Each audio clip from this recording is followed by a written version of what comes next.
So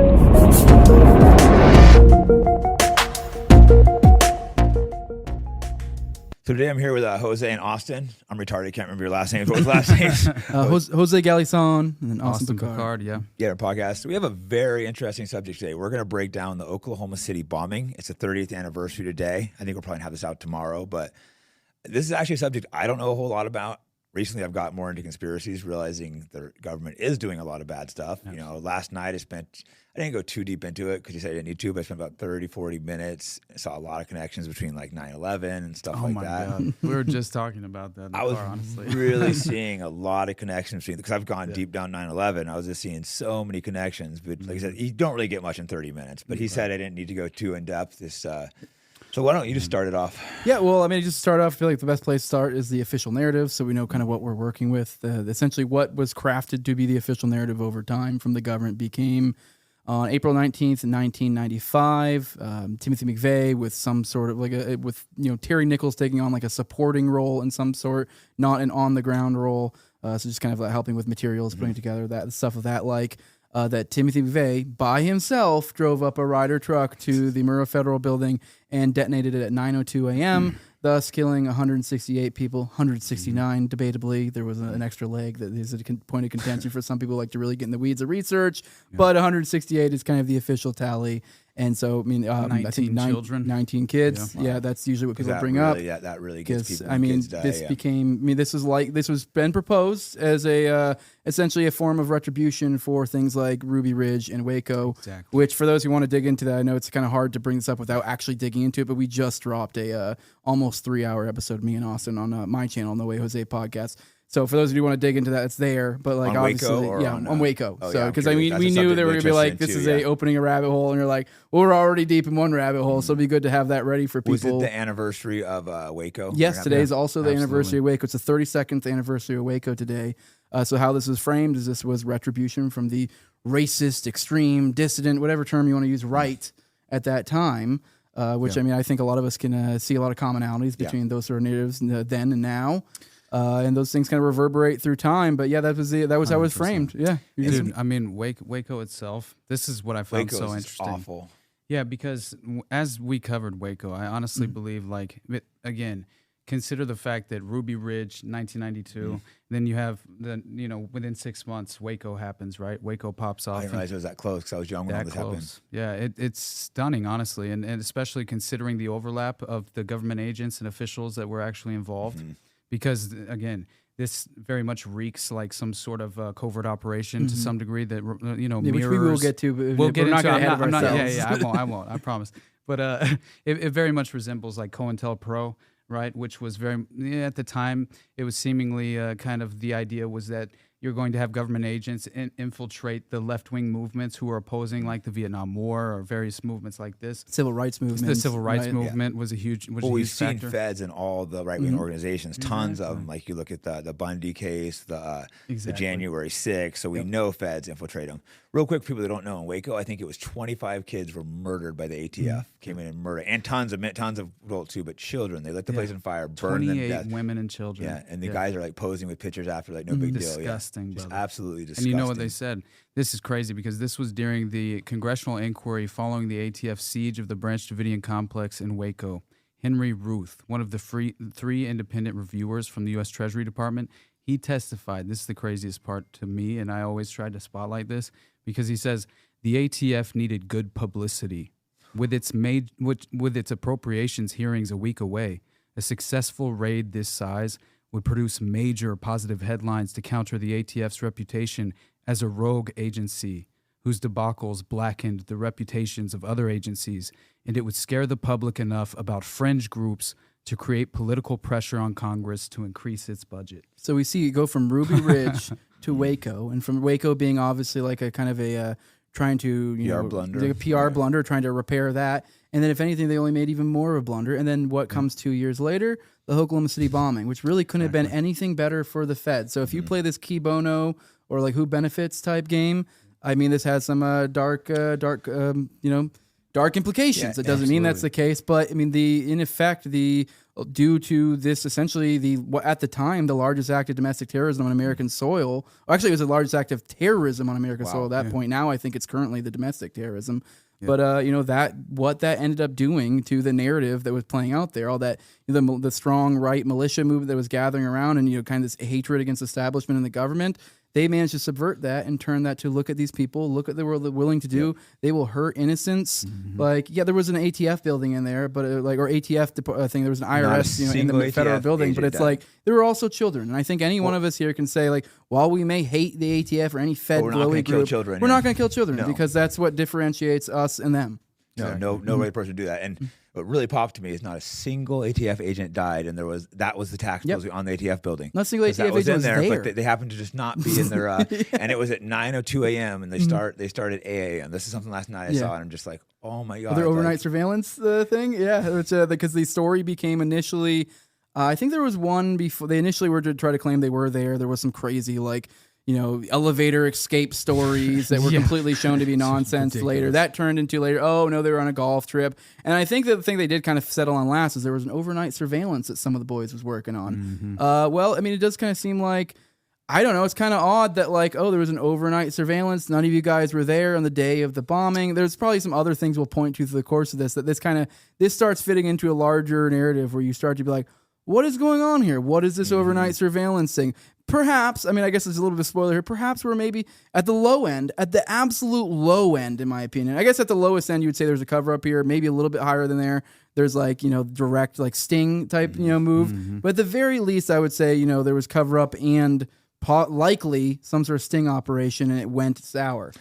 As many of you know, I have many controversial guests, so that comes at a cost of being demonetized everywhere.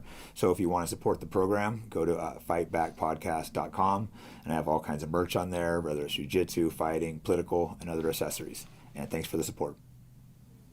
Yeah. Now, we can go further, and I actually kind of tend to believe a little bit further, but at the very least, that's kind of where I think you can, I don't know, if you want to, hang out in the realm of, I don't know, credible experts or whatever, that's the place where, at the very least, we can show there were over 24, there were over 20 surveillance tapes, over 20 people that saw that we never got to see, and there was over 20 people that saw a second person with Timothy McVeigh on the day of the bombing. Literally every eyewitness who saw McVeigh the day of the bombing saw him with another person. Yet somehow they're able to use all of those people to say, hey, we have, Timothy McVeigh, yeah, he did this, but no, you guys all made up this other guy. This guy doesn't exist. And then also on top of that, we have Secret Service documents that they did their own investigation, and maybe the right hand wasn't talking to the left hand here, and they released that, we saw a second person coming out. They were suspects. There was a second person who came out of that truck. You even said might have better recall of this. There was an was it an NBC, Dateline NBC? Yeah, basically. The Dateline NBC, they tried to, John Doe number 2. Everyone saw him. Not everyone, but lots and lots of people saw 2 people. Right. But anyways, there was real quick, there was an LA agent. Sorry, just to clarify, there was an LA agent that tried to sell the Dateline NBC, the surveillance tape that showed someone else coming out. He's about to read the actual source document here, but that showed the second person, and he tried to sell it for $1 million. The only reason we know this is because there was an informant at NBC. Yeah. That's the only reason we know about it. So that kind of ties right into Mockingbird right there. So exactly, man. And you have to realize, when you're running a covert operation domestically, you have to run misdirection tactics. You have to blow smoke and mirrors, right, to kind of distract the public perception of what's playing out in front of you. And then also, it's a way to kind of compartmentalize the operation as it plays out, to where you can, one, have plausible deniability in the terms of the operators on the ground, but you can also kind of let's say the intent is to truly go live, in green light one of these domestic terror operations. It would be much easier if each section of this strange intelligence domestic operation that's being clandestinely, at least pursued, within this framework, then it perfectly fits as far as I'm concerned, especially with all the strange reports that we got into a little bit in the car, just an additional Ryder truck being seen by certain witnesses. Oh, wow. But it's crazy. And then of course McVeigh himself kind of within just very small amount of time after the actual bombing takes place, he's apprehended, right? And he's seemingly he's For a like basic traffic stop I Yeah, read. It wasn't that's like driving somebody, without it a- wasn't with a like they knew who he license plate. was. It was just they don't just pull over and arrest people. in the Well, he was arresting driving without a officer- license plate. And Especially a white it was guy. like an hour after Exactly. one of the largest at that time terrorist event. He's driving without. I mean, I've heard theories that maybe it was like a drop car and that something went wrong and that like John Doe 2 ditched him or something like that. And so like this was a drop car, and the idea that because there was like actually they found propaganda in it stuff. So the idea being that this would be the car that you would leave behind to kind of like be like, you know, kind of leave your little insignia, your propaganda, like, oh, here we did it type deal. But I think he may have gotten deserted. You know, maybe some plans went awry, Yeah, maybe and he now was all just I like, have the He drop. was like the patsy. They kind of left brother. him. I was took him about off to the say bus. he was placed firmly on the path of the patsy. Honestly, it mirrors Oswald in many ways. No, I'm saying that there's so many links when you look at stuff. 100%. And same thing, like, you know, back to 9/11, the guys that didn't, the ATF didn't show to work. Who didn't show up to work? The Lucky Larry and his family, the guy who God. owned the building. Yeah. An Israeli company, Zim Shipping, had just moved out like a week prior, broke their lease. There's this at Ogden, whatever. They got text messages saying not to go to work, an Israeli company. So Right. it's like And who owned the contract for the elevator systems in the actual building? George Bush's brother was that. Yeah, I stumbled across that. Is the that way. not I started insane? going down these rabbit holes. And I saw that, and I'm like, why have I never heard that? I just saw it recently. Like, how is that not relevant? It's very fucking relevant. Obviously, I mean that is. You start seeing the connections between all these different things, like you're saying, and that's when you start being like, "Holy shit, maybe it is real." When there's so many, like this subject we're talking about earlier is gonna get dark, but the child trafficking stuff. But oh jeez. but it's Yeah, that's where the veil truly falls to the wayside, and you kind of, at least can to some extent, identify and catch a glimpse of the true enemy and the actual threat we face as just the threat that we really need to honestly like at least to some degree we have to manufacture this some sort of defense mechanism and have it very much in place, like psychologically at the very least, if you want to be a parent that knows what's out there that could, as far as, but anyway, I won't get too far off base and get no, into but I think that it's right important away. though. Like, Yeah. I mean, I'm not saying be crazy, but you should have some assault rifles. You should, Oh, man. teach your kids safety. You should maybe have some stash. I'm starting to be like, oh, maybe these preppers weren't as crazy as I thought. I never paid attention to politics, but you start looking. You start understanding these groups a lot more, like why these groups exist, why they're there, because they are correct about the government being a threat, or at least in some aspects, or a lot of aspects. The biggest investigation in FBI history, do you guys know what that was?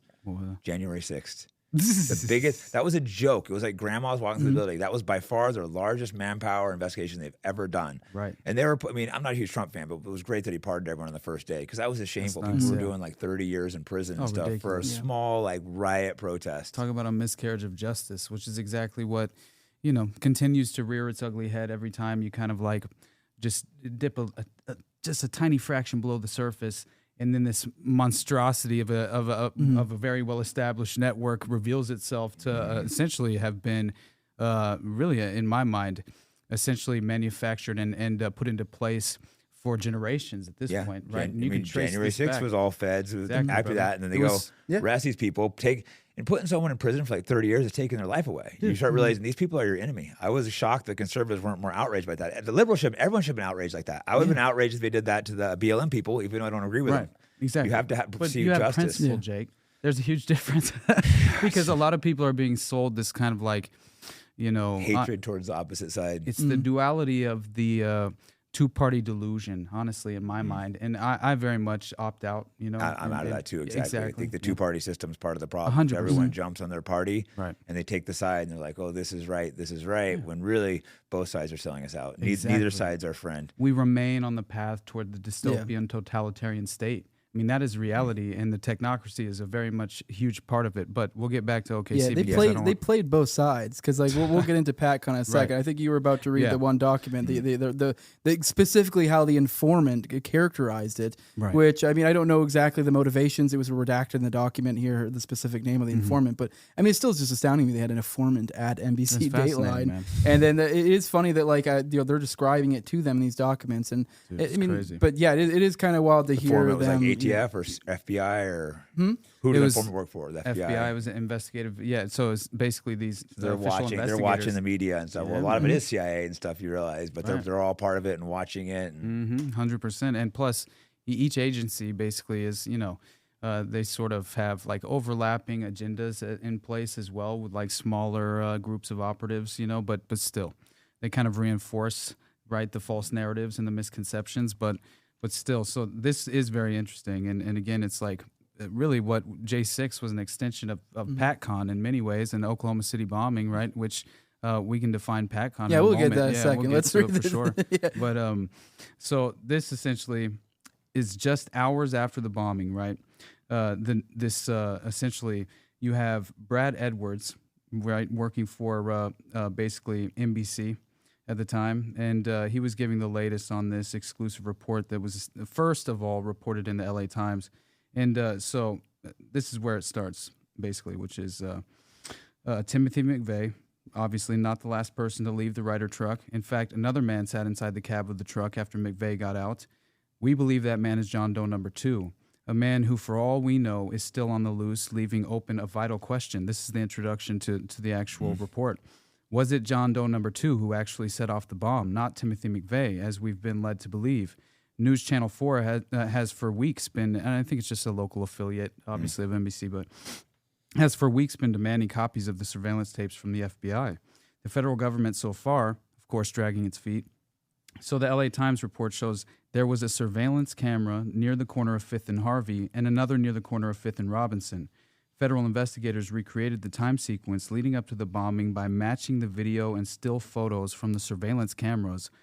And, of course, this has to be essentially described to the public because the official authorities refused to actually hand over the tapes. Have they never been released? They've never been released. They've never released the tapes. Yeah, exactly. Now, how can there's they an do that? asterisk there. What they did eventually release later, right. and this actually, I guess, will be kind of a good way to maybe tie into PatCon because Jesse Trentadue is kind of really, if there's there's multiple heroes to be had in the story of Oklahoma City bombing, but so far as I guess living people still doing big stuff. You got Jesse Trentadue out there. He's a lawyer. His brother died under extremely suspicious circumstances in relation to all of this. Now, through the course of his multi-decade legal battle against the federal government, he has uncovered multiple documents and stuff throughout. One of which that he's uncovered throughout his crusade has been the existence of a federal program called an FBI program called PatCon, which was, so we have federal documents correcting this. He even later got in touch with John Matthews, a PatCon operative, who kind of walked him through all of this. But essentially, this is, as we mentioned before, we talked about COINTEL. This is the same thing, but for the right. And now throughout this era, this was supposedly, I think it officially ended in '93, right? Allegedly. Yeah. So allegedly ended in '93. And so kind of this ran all the way through up until Fast and Furious, in my opinion, because there's connections to the Lone Wolf gun store, according to John Matthews. So they said they were using that as part of the operations at the time. By the way. Yeah, Fascinating stuff. That's something I'm fascinated in, but we won't get we won't get into too much. that. No, that's something I'm fascinated. Like I said, good friends with Dan. He was showing me video the other day of him out there, and it was just, you could hear the two guns shooting, and then there's one where you could see it looked like guns are coming out of a lower floor. I'm just what the hell? The video's right off his phone. It's like, wow. It's fascinating stuff, man. But yeah, that's a whole separate. Yeah, so they are all kind of connected to a lot of these stories. Yes, you realize. Yep. Well, back 9/11, real quick. You mentioned there was a news report. There's a news report in 9/11. They had a van full of explosives. All of a sudden, that was covered up by the police commissioner. He'd happened to just be. He was in Israel a month before, and he'd been donated several $100,000 by some rich billionaires. What do you know? And there was another van that actually fit the exact same description. So there were multiple vans, and it had urban mural mover, of the Twin Towers. Smoking after being hit by a plane. And urban mover vans were also where the planes went down, which was the Israeli company that sought agents. It's a whole separate subject. Once again, to make parallels to 9/11, we can go into there is a lot. People get into the details of the bombing itself. And once you start seeing the connections between all the different places, it becomes a little more realistic. I think we don't want to get too off subject, but you just start seeing they did the exact same thing here. There was a recon van the day before by the World Series. You start seeing, you start digging. I've done enough digging that one to be like, this is definitely real. Yeah. But having Oklahoma City, I'm still new to. So let's go on so we can get into this. So sorry, I keep getting PatCon, sidetracked. Jesse Trentadue, who was a lawyer, I believe based out of Utah at that time. I think he grew up in California, something like that. But either way, his brother, like I said, he did die under very suspicious circumstances, which, I mean, that's a topic we probably should circle back to, is the multiple people who've died under extremely suspicious circumstances throughout all of this. Absolutely. I mean, we probably, on the drive over, talked about at least 5 of them. So there's a lot of weird people just dropping like flies. But anyway, just to make it short, which we'll come back to that, we have Jesse Trentadue, he got sucked in this because of his brother dying. They killed, it looks like the feds killed some guy who, to all intents and purposes, most people think, oh, this is just some generic, white bumpkin type guy with some sort of, record because he was there for breaking parole and something he had a charges of bank robbery. Anyways, he matched kind of John Doe 2 at the time. So we can come back to that. So that's what dragged Jesse into it. Never they just so happened to kill the wrong guy because it happened that he had a brother who was a lawyer, really just a smart guy, kind of takes no nonsense. Just kind of an old, he's like a Vietnam vet. Like he's a crusty old, he does not take no crap, and you killed his brother. That's Jesse trying to do in a nutshell. He's actually, I would highly recommend if you can, to he'd be someone to totally get on because I don't know. He's currently under a gag order, which is another rabbit hole. Jesus. But so there's still certain things I think you can talk to. Just seems so unconstitutional. Yep, that Dodd Matthews guy I was just talking about a minute ago, he got put on a gag order because he was a PatCon operative that went to go testify for Jesse Trentadue. And according to Roger Charles, who is a deceased, author, who had a lot to do with all of this, but he claimed on the stand at the time that Matthews told him that the FBI got in contact with him and said it's alluding to that if he testified, they were going to pull his veteran's disability because he was a guy who took up became a PatCon asset after being a veteran. So he retired. I mean, a lot of times with these PatCon operatives, they're or just informants in general. It's because they got you on something, and so now you're working for him. Now he was actually one of those guys that he bled. He was kind of guy who bleeds red, white, and blue. He had that patriotism. He thought he was doing something right, and then over time he became disillusioned and said, "I don't think what I'm doing here is right." And that's why he then later kind of talked to Jesse Trentadue. So, but he went to go take the stand, and the FBI contacted him and said basically hey, if you do this, we might be looking at another homeless veteran right here. For those who aren't aware, when you're in the military, especially if you sustain any injuries, you're likely to get pretty cake benefits, for disabilities, assuming you jump through the hoops to get paid decent. Yeah, so they were basically threatening his entire livelihood if he exposed the PatCon operation. And when they did that, then they brought that to the judge saying the FBI did that. That became then a federal witness tampering, and then that became now he's accusing the FBI of federal witness tampering. Now we need to put a seal on all of this, and that's been I think over a decade. I want to say 14 years. I might be wrong exactly when that happened. That they've been under. They brought it to a special master or whatever, some sort of different judge. I think that's going to manage that. I don't know what's going on. As we talk about this left-right system, he actually recently appealed to the current administration, and so these are judges he put in place, and they're still saying no because he's trying to ungag that order so they can talk about PatCon, so they can drop all this information that that Jesse's not allowed to speak about right now. But no, right now we only have people like us that are able to speak about this specific thing. He's legally, not allowed. But I think once again, if you did bring him on, there's so much. He's one of the top experts. There's just certain stuff orders, legally I can't talk about this. Gag orders are just so unconstitutional. You say you can't talk about things. Kind of off subject, but how they're pretending they're releasing old files and they're holding big parts back. The Epstein files, they gave empty binders. Just dude, why are they they're just pretending they're releasing shit? False transparency. That's truly what it is, and it's a huge aspect of kind of what played into the misconception surrounding the OKC bombing as well, because you consider Modern Mockingbird and the role that they played as well. It was very, very limited. Mockingbird, the media, when they took over the media, the CIA infiltrating the media, which is fascinating. Honestly, I did a 5-part series so far with William Ramsey, and we'll hit some of these side subjects then. Yeah. Hey guys, Jake Shields here. If you want to support Fight Back Podcast, our brand new sponsor is Think Zinc. They're a company that supports free speech and they're opposed to genocide. This is a 7-1 formula with all the highest grade vitamins and minerals. It has magnesium, zinc, vitamin E, vitamin C, and house and MCT oils. This is great for elite athletes and the common person. Methylene blue has been used for over 100 years for medical purposes and recently surged back into popularity. It has been shown to help repair brain tissue and improve memory, cognitive function, energy, and mood. Research suggests that methylene blue could have neuroprotective effects, possibly aiding in conditions like Alzheimer's, Parkinson's, and depression.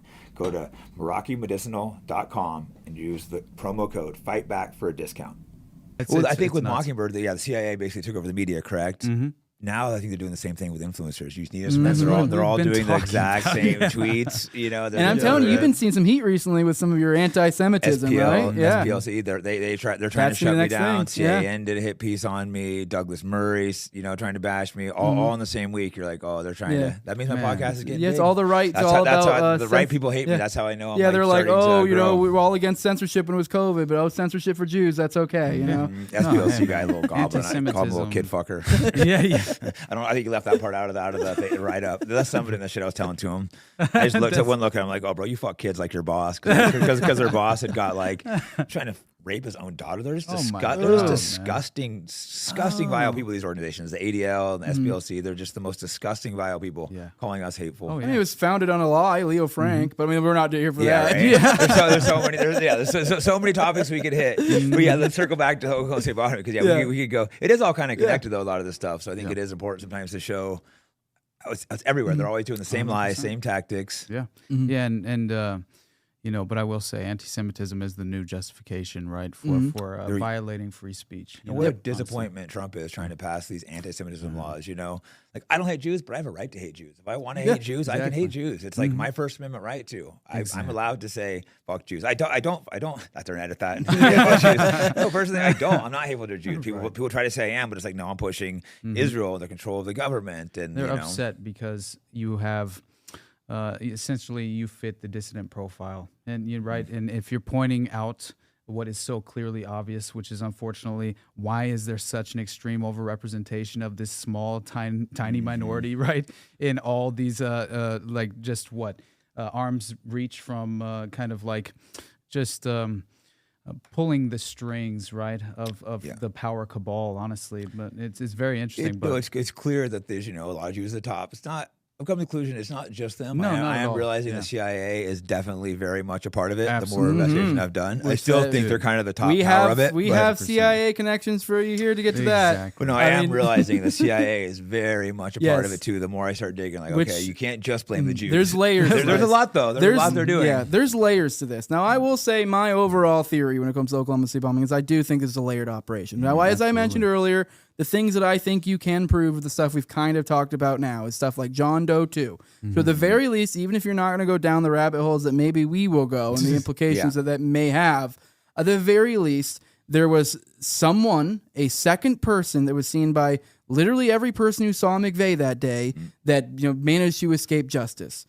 And now why that would be, I don't know. Literally the head investigator, the FBI's lead investigator, Danny Coulson himself, has later stated that the case should be reopened for this very reason. And he's made multiple implications. We were just talking before about like the way he talks, it sounds like he kind of knows something, but I don't know what happened to him. It seems like he clearly was not happy with how things probably went. That's how my read of it. And so he probably slight little bit of info here and there, kind of like, hey, kind of wink, wink, maybe you guys should do something with this.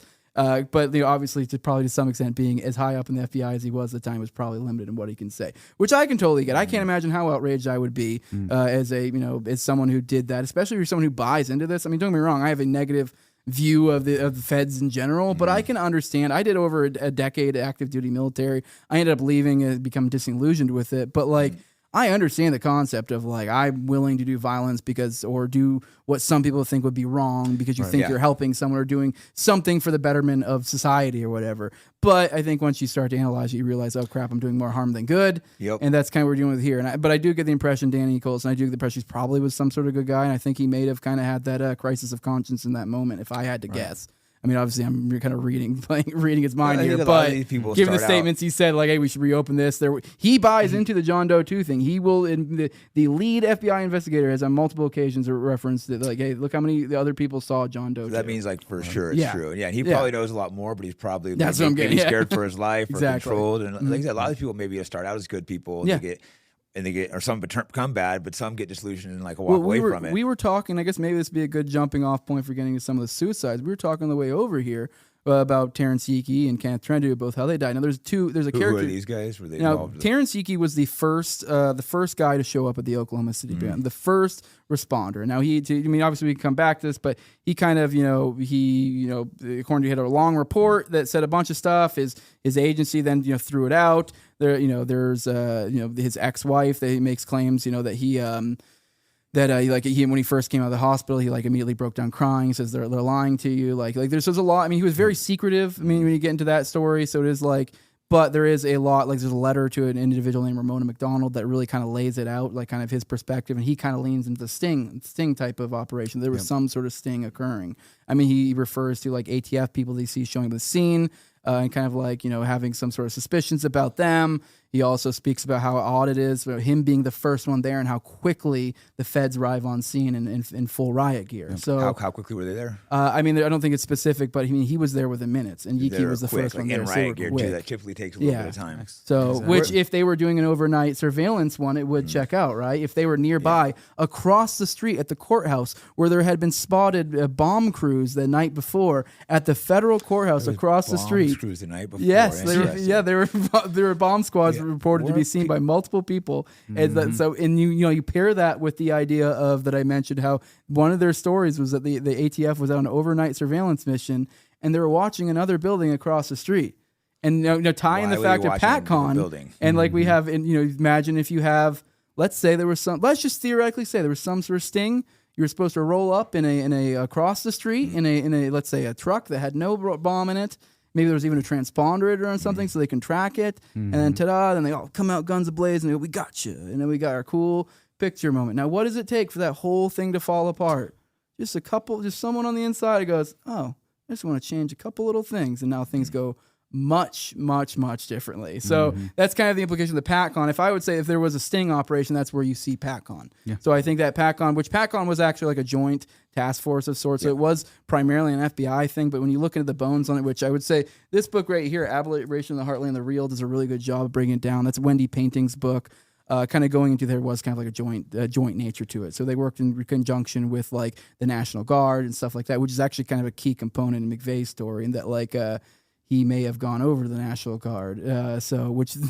Wasn't there people spotted like the day or two before, like suspicious people? I think I read something coming through the building. I think they were in the parking garage. There was Ruth Graham and Jane Schwab. Sometimes I get dyslexic and mix up their last names, but either way, those two. They saw what people essentially look like in the parking garage. People planting something, I guess you could say, along the lines of like C4 or something like that, like placing like charges, debt cord. I mean, I don't know. Obviously, when it gets to bombing analysis, it gets cagey. I mean, obviously, I know we said the Douglas Murray blow up about the experts. Like, have you ever been to Oklahoma City? We can't talk about it. Douglas Murray, who's an English bachelor. He's the expert. I will say bombing. That's kind of fair. I mean, let's be real. Like when you get the ins and outs, it's kind of like there's mathematics. Now but you can get into the expert game. You can play well. I mean, a lot of people bring up General Parton, who was an individual who came out, had a bombing report that said that, like, hey, there's no way this could have been an info bomb. Yeah. So I tend to think that's the case, but I don't know. I could be proven either way. I don't find that to be necessarily necessary to even buy into it, but it is an interesting. They're messing with something. Yeah, there's something weird. They were in the building at least, like spotted doing suspicious activity is kind of what I was reading. Maybe. I mean, I don't really see any reason why they have to lie. I know there are people out there that will say, I think one of them came on Alex Jones later, like years later, and then kind of had a more exact description. So some people point to that as like, oh, she changed. But I don't know. I mean, so that's out there. That's why I don't like lean too hard in the bombs in the building. But it's out there. It's not the strongest piece of evidence, but it's something. I wouldn't be the least bit surprised. Well, one strong thing I saw yesterday that there was people that check the earthquakes. What do they call that? The seismograph. There was two explosives. Yes, 10 they seconds saw two. apart. The explanation from the feds was that I think that it rocked the building and then it caused it to kind of fall down and create a second. God. Yeah, they didn't even deny that there was two. It came up. What was it? Yeah, it was something. It was weird. like it rocked the building. It rocked the building. The concept was 10 seconds later. Yeah. It'd be boom, boom. If it was ridiculous, two, it wouldn't be 10 seconds. Yeah. Boom. 10 seconds is a long time, and then a second explosion that doesn't add up. Yeah, no, the Fed's response to, I think I mentioned earlier, what Jesse Trentadue during one of his times with Crusades, he was given 30 surveillance tapes from the government, 30 different ones. Every single one of them had no tape prior to 9:02 a.m. So, oh my God. And their excuse, I said prior, keep that in mind. Their excuse, that one of the Fed excuses given was they had ran out of tape. How do you run out of tape in the past? Hilarious. Are you telling me that like multiple areas at the literally they were concerned about at the very moment of the largest terrorism event at that time in the United States? They were super concerned about restocking the tape in their surveillance camera. I don't know. I find that a little bit fishy. Yeah, kind of like the two cameras that stopped working when Epstein decided to hang himself. Yes. Which that comes into place with Jesse Trentadue's brother. His brother was in a high security area of a prison in the Oklahoma City federal transfer, and he died under extremely suspicious circumstances in the shoe. And the friggin' the surveillance tapes just disappeared there too. They went so far as they went to Norman Pearl, who was an expert videographer in the Rodney King case, and they contacted him and they go, hey, the FBI came to him and they go, hey, we want you to off the books, don't make a written record of this. We want your professional opinions or any way that this could have been something that was just, it's just an innocent error, like not done manually. And he came back and he goes, no. And he goes, he didn't give him a written court. Now, he didn't like how that played out. He came to Jesse Trentadue and told him about this. I mean, he did later die. I will say, to the many people who died here, this one is like he died of a heart attack. But if you do understand the Kenneth Trentadue story, there's like at least 4 other just around Kenneth, that like we can go into. So you have Norman Pearl. So I'll back up to Kenneth Trentadue. We have Kenneth Trentadue, who's Jesse Trendadue's brother. As I mentioned, he's the Jesse Trentadue is the lawyer. The lawyer who's like gotten so much. He's been an absolute hero. It's a long and storied thing. So we could do a whole podcast on just the ins and outs on Trenadue's legal case. You have an in-depth one, right? You said like multiple hours for people that want to go super in-depth. I have a whole... Where can people find that? I have the No Way Jose podcast. And now if you go to my podcast, especially on YouTube, you go to the playlist. I have I have lots of different series. But the series I've probably been the best known for was my Oklahoma City bombing series. And I want to be very clear. That's no credit to myself. I've been lucky to surround myself with people who are more knowledgeable than I and to be able to read the right spots. For example, for this one, I had Richard Booth come on, who he is, I consider to be one of the foremost experts in the Oklahoma City bombing, among Wendy Painting and Jesse Trentadue, as I've mentioned as well. Now, he manages the largest public archive of the Oklahoma City bombing, which is hosted on the Libertarian Institute, which is Scott Horton's great website. It does a lot of great stuff for, against the feds, against the anti-war. I mean, absolute hero. And Scott's been a great voice in this as well. I've seen a little bit of Scott's stuff. I don't know a lot about him, but I've liked what I've seen. I know he's been... so outspoken with Palestine and all that. So. But yeah, so he's been the one who's managed it. He's kind of like one of those super into the details, the sources, and so I had him on, and we did about in the realm of like around 20 hours of the Oklahoma City bombing. Yeah, so we're just doing a little, we're doing like a little touch up here. People that want to go in depth, check that out. Yeah, I've also interviewed. I'm not one of those guys that has every little detail. So I've also on that playlist. I've also interviewed the widow of Terrence Seekey. I've also interviewed one of Terrence Seekey's best friends, or at least claimed to be best friend. I mean, I'm not saying he's lying, but just obviously like that's what he says. So one of his friends, I don't have any reason to doubt him. I just want to be clear. I'm just trying to be clear when I make claims, so we're like, oh, he's not his friend. I don't know. That's what he says. He's lying. I don't know. But anyway, so I've had them on. I've also had Ken Silva on, who's a great reporter. He's done a lot of great work on this. He'd be a great guy to have on if you ever do want to cover the pipeline that I referred to, like PACON, essentially the racist right, to get some more. Like kind of the infiltration of the feds into the right wing. Yeah, that's been very undercovered, criminally undercovered in my opinion. We all know about, as we mentioned, Martin Luther King, Malcolm X, Black Panthers, all the infiltration that happened there, but for some reason just moot when it comes to everyone likes to believe, oh no, the right wing, there's a bunch of racists, there's a bunch of Nazis, Sieg Heil all over the place. Like, no, there's no inorganic anything to this at all. Crazy, like that Whitmer kidnapping. Yeah, that was all staged by feds. And some guys are still in prison for that, I think. Radix Verum still there's still multiple people in prison. Yeah. I mean, Radix Verum's doing a great documentary on it. I would highly recommend her. She's awesome. Yep. I've had her on my show a bunch. She's worked with tons of people, but I mean, that's huge stuff. This is like why I think the Oklahoma City bombing matters. This has shaped our reality. I mean, I'm 33 years old. They use this to get more control of the bombing. There was the anti-terrorism bill. That gets people worked up, and they kind of like Patriot Act. There you go. This was a precursor to the Patriot Act. Was it pre-written? I bet it was probably pre-written, ready to get pushed through. Yeah, they tried to push it through before the anti-terrorism bill, and it just so happened. I forget when they tried to push it through before, but then later after by struck a good luck. Oh, we have this explosion. Now we need this bill passed. That's what they do. They have these mass shootings, these buildings going down, then they take a little more of our freedom away. Patriot Act. What's the act with what was the act of Oklahoma City bombing? What was it called? The Anti-Terrorism Act. The Anti-Terrorism and Death Penalty Act, which also it's a fun little. It also weirdly expedited death penalty for specifically people who did specifically what he did, which is odd, because it seems like a good way to get rid of the evidence. Yeah, exactly. I mean, we still have Terry Nichols out there though, but he's in, I think he's in Terre Haute. He's in a super axe prison right now. He can't really talk to anyone. Yeah, so without an FBI minder in the room. He assisted the Terry Nichols. Yes. What was his role allegedly? I don't know if you want to take that. You have a good little factoid we talked about in the car about Terry Nichols. So I just think that honestly, when you look at, first of all, the fact that you have Jesse Trentadue, who's like perfectly kind of putting into place, like he's so honestly strategically as an attorney. He's one of the most brilliant minds I've ever come across in my life, honestly, and so of course, he discussed PatCon, by the way, and I think it's great to always utilize like his terminology occasionally when we get the opportunity, because he himself, again, as Jose has pointed out, perfectly, he's really the face of attempted public transparency, still on the forefront, right? The front lines trying to of use this the battle. system, essentially, because he's going through the legal system. A lot of people point to like, oh, look how successful we are, and I would actually point to this is actually a paragon of like how dysfunctional this system is, because most of, obviously, I'm not going to try to go down the wormhole or the rabbit hole of Jesse Tran's legal stuff, but most of this was tied up in FOIA litigation. So you apply for FOIA, the Freedom of Information Act requests. I mean, this is a thing a lot of researchers do. You apply for, so theoretically, you're supposed to, when you ask for these, they're supposed to give it to you unless there's any legitimate reason, like there's still active informants out in the field or something along those lines, national security, whatever. Oh God, what was I even? I totally lost. Well, basically, for the Terry Nichols Yes. note, I mean, it's interesting because to this day, obviously, he insists the FBI was involved in the plot, right? So, I mean, so he says that himself. Oh yeah, absolutely, and honestly, he's made a quite extraordinary statements revealing kind of at least implicating a strong government hidden hand as far as federal authorities being very much involved, obviously, with this operation and the green light of this Alfred P. Murrah Federal Building being the target of the bombing itself, but still, I mean, it's so crazy to actually have him saying these things, and then obviously, not only is he insisting the FBI is involved in the plot, but he also says that we'll never get to hear that story, obviously, because the 10th U.S. Circuit Court of Appeals overturned a judge's ruling in 2009 that would have allowed a Utah attorney named Jesse Trinidad to conduct a videotape deposition of Oklahoma City bombing conspirator Terry Nichols and death row inmates David Paul Hammer. Which that gets very strange, but Who's David Paul he was I don't know if he was technically He was on cellmate, but he death was a row. close. He was on death row with McVeigh. With McVeigh, and now yeah. he claims.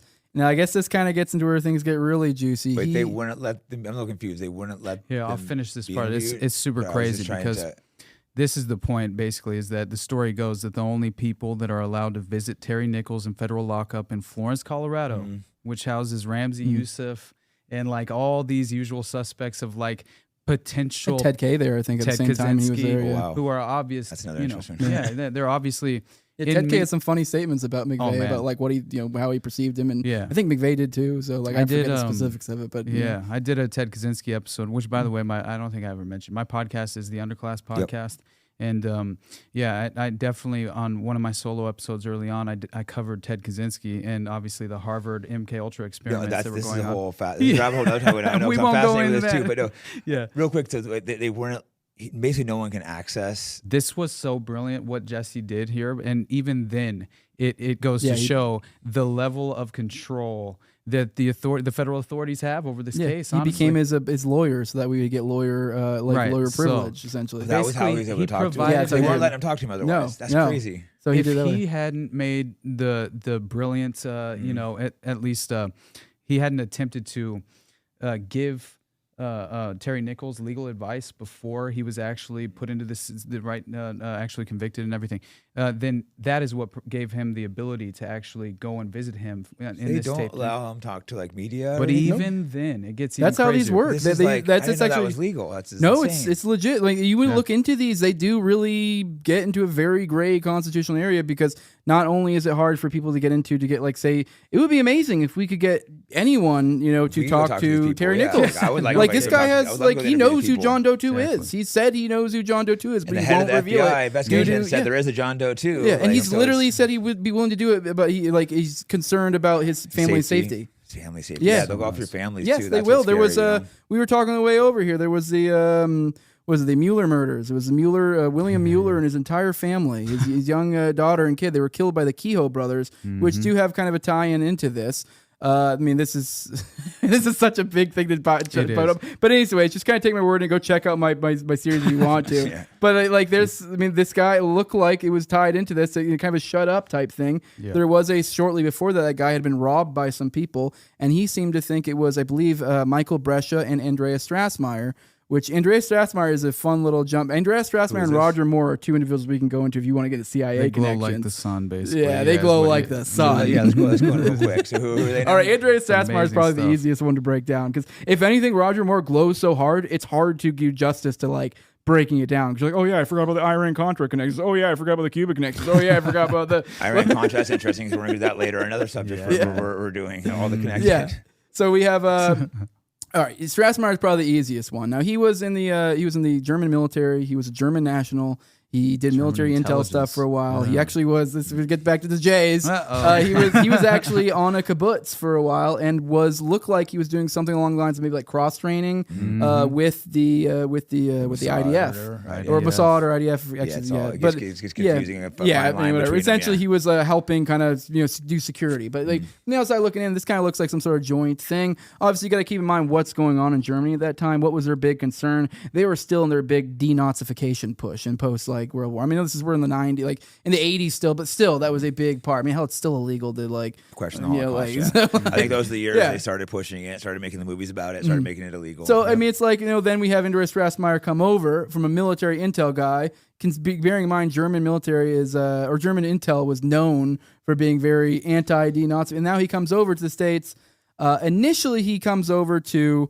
Comes with this guy named Vincent Petruski, who was former CIA, likely in the Operation Phoenix program, which was essentially like kill squads in Vietnam, like deep glowy stuff. Yep. And he supposedly was working to get Andrea Strassmeyer a federal job, and then it just fell through. It just fell through, and instead of just whatever, it just fell through. It didn't work out. We didn't get that federal job. And then Strassmeyer then goes and moves from Vincent Petruski and goes over to San Saba, Texas to go stay with Dave Holloway, who's a former CIA pilot. Former, obviously, in quotes. Now this guy, they're at Texas Light Infantry, which is a militia in San Saba. The rumor goes that supposedly Andrea Strassmeyer got kicked out of that militia because he got seen trying to enter a federal building that had a keypad. Yep. Which obviously would be like if you have the password, like let's be real, like I don't know, something's going on here. Dude, wasn't it members of the TLI who were like super paranoid considering they trailed him one night that was after hours and they saw him entering a federal building by key card entry and they're like, what the fuck? We gotta kick this dude out. He's a fed. And then from there then he goes over to Elohim City, which was I believe over in Oklahoma,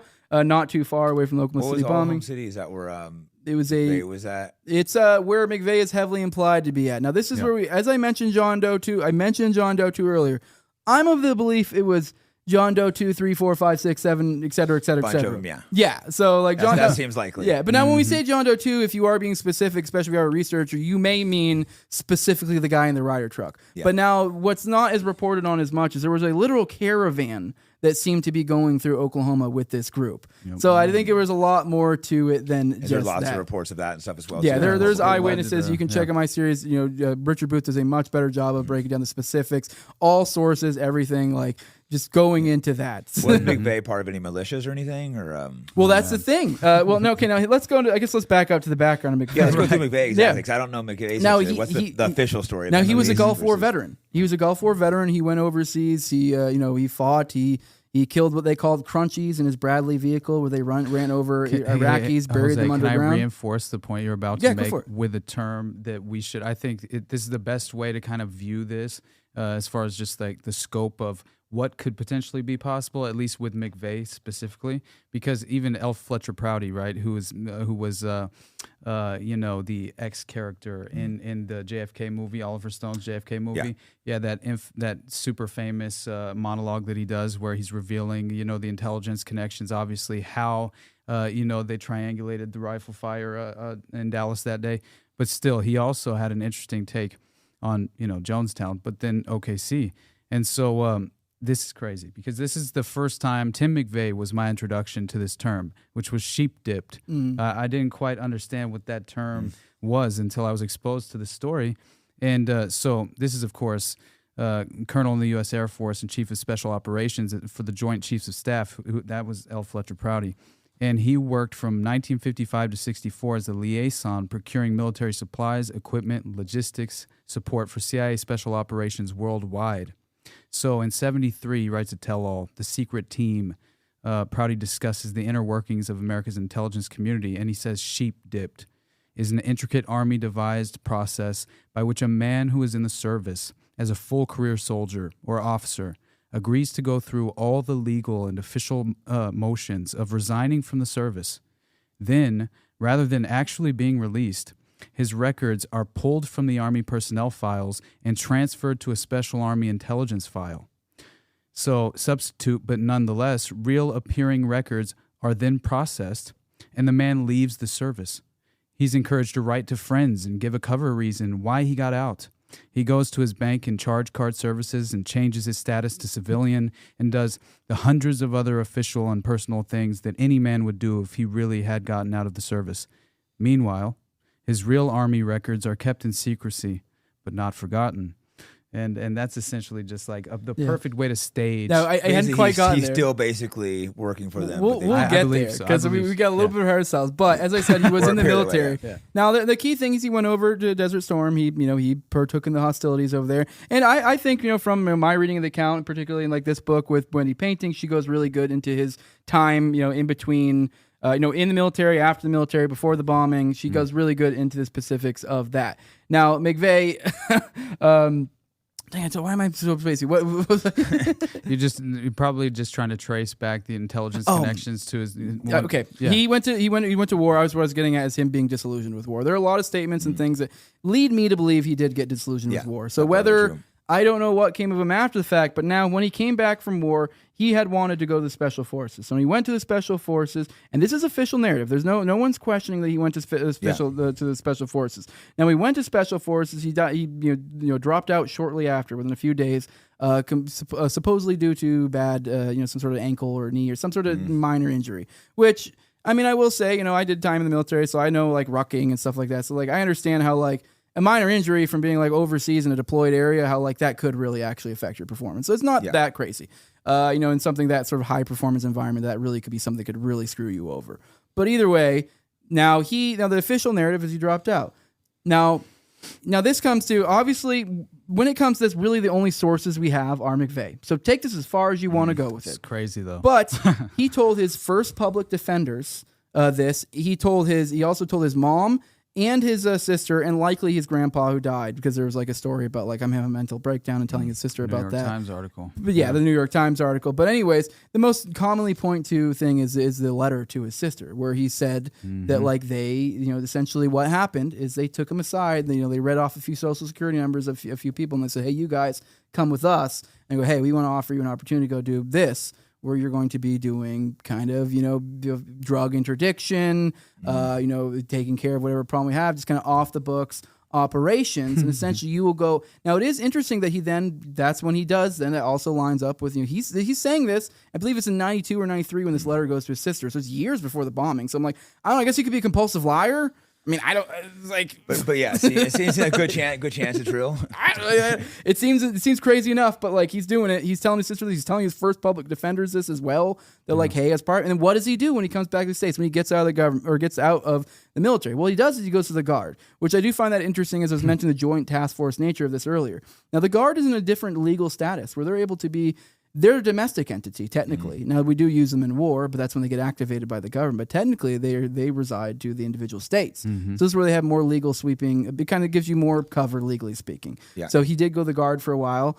During that time, he was also working for either Caltech or CalSpan. I always forget which one it is. But so some glowy, super, So it is weird. But then right around that time, then he leaves that and just kind of goes on a trek across the states, all over the place. And just seems like he's almost doing like doing the greatest hits of all the racists around the world, essentially. Like the Grand Wizard of the Ku Klux Klan, just all these different type of people he was hanging out at these events. He was being seen with. He was seen at Waco. There's literal video of him at Waco. He was going to all these different places. places. So he was making...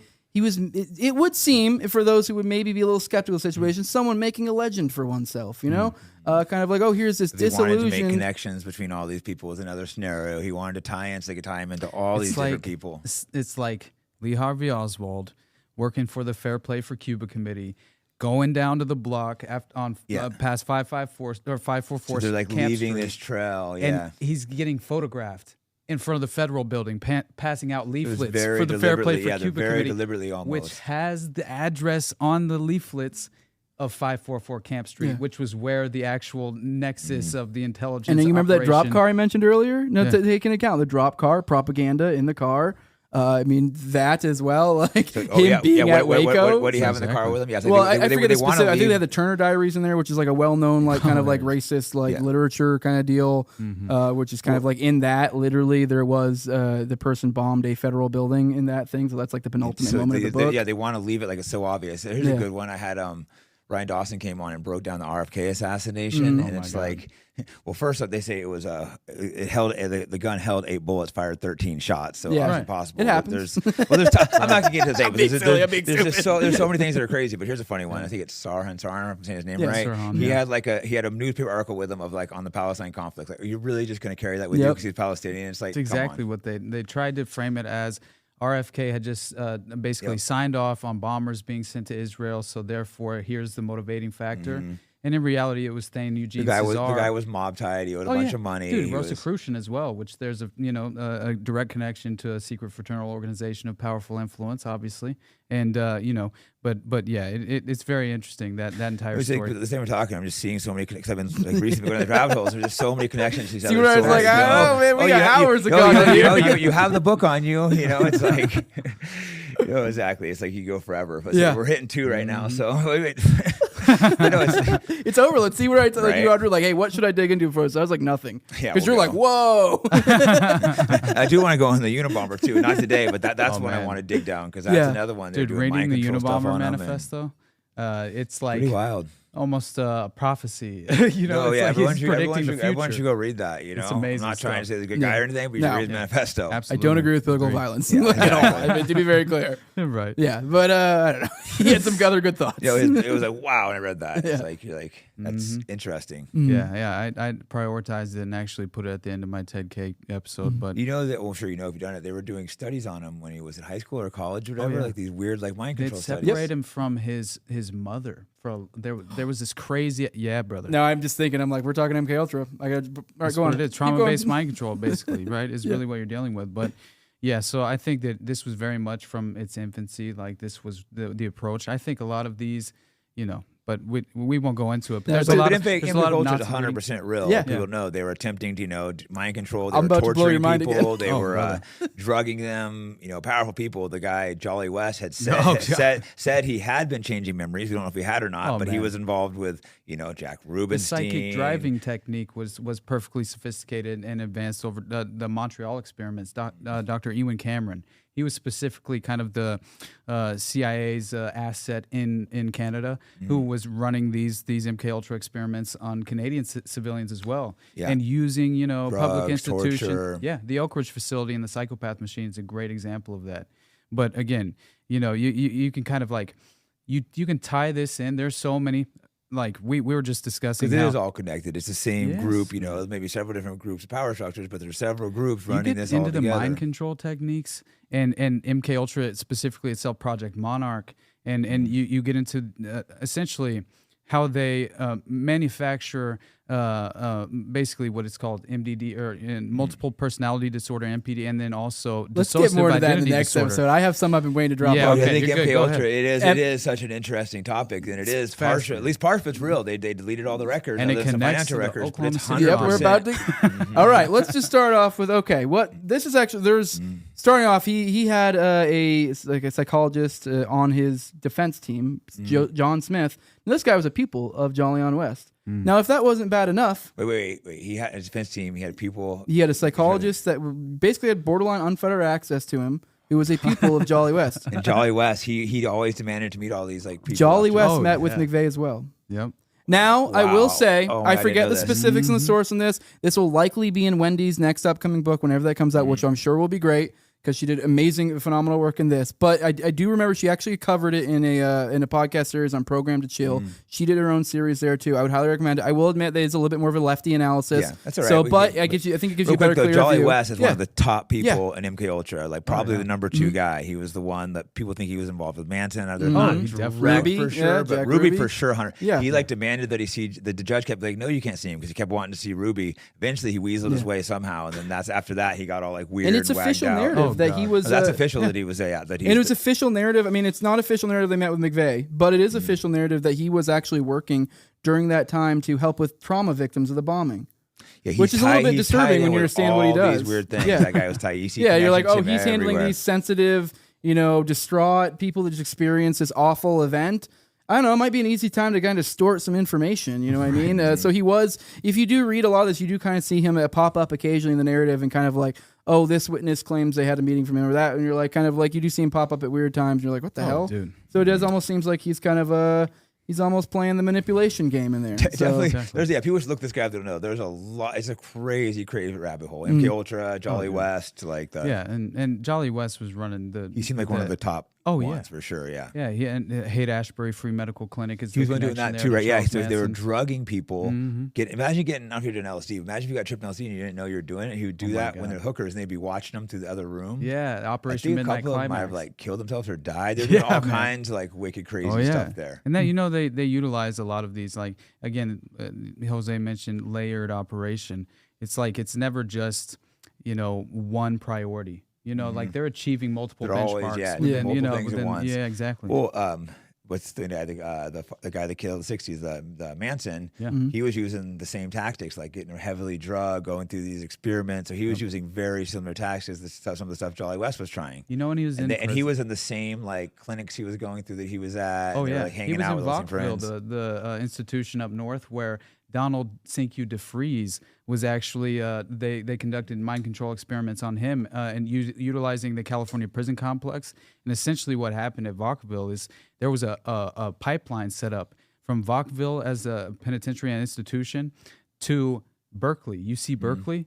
And that was set up by Colston Westbrook, the Phoenix operative, right, who had very much a deep connection into Glows like the Jonestown. sun. Yeah, had a huge connection to Jonestown. And by the way, he was tied in with that too. He set up the pipeline. He's brought back. He was from, tied in with kind of the M culture. Oh yeah, he's brought back from Phoenix and Vietnam for domestic operations, and he goes and poses as an actual professor at UC Berkeley.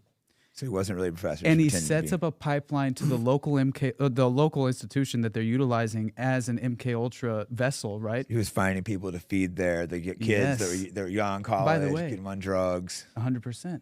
And guess who showed up in the pipeline and was visiting Donald Cinque DeFries at least months prior to the abduction? Patty Hearst. Oh, Jesus, that's a who different Jolly one. West was also involved in her criminal trial. God, and then there's a Green Beret through line through all of this with Timothy McVeigh. Man. So he was like, also allegedly, brainwashed to go do all these crimes Yes, for one of these terrorist organizations. It's just like put her in a closet with a script, and it was all like the same tactics they utilized. I didn't know these same people were involved. It makes sense because again, she was brainwashed to go join that organization, and that's why it was which was just like the ARA and the Oklahoma City Yeah, I bombing. didn't even mention when we were getting to Strassmeyer going to Elohim City, and there was a group there. This is kind of like a racist right-wing compound, whatever you call it. People might characterize it differently, but whatever. That's kind of what it was. It's really racist. Maybe it really was. I don't know. But Strassmeyer was there. That's the next place he ended up with after this, going through this round of Petruski, former CIA agent, to Holloway, former CIA agent, and now he ends up in Elohim City. And Elohim City is this area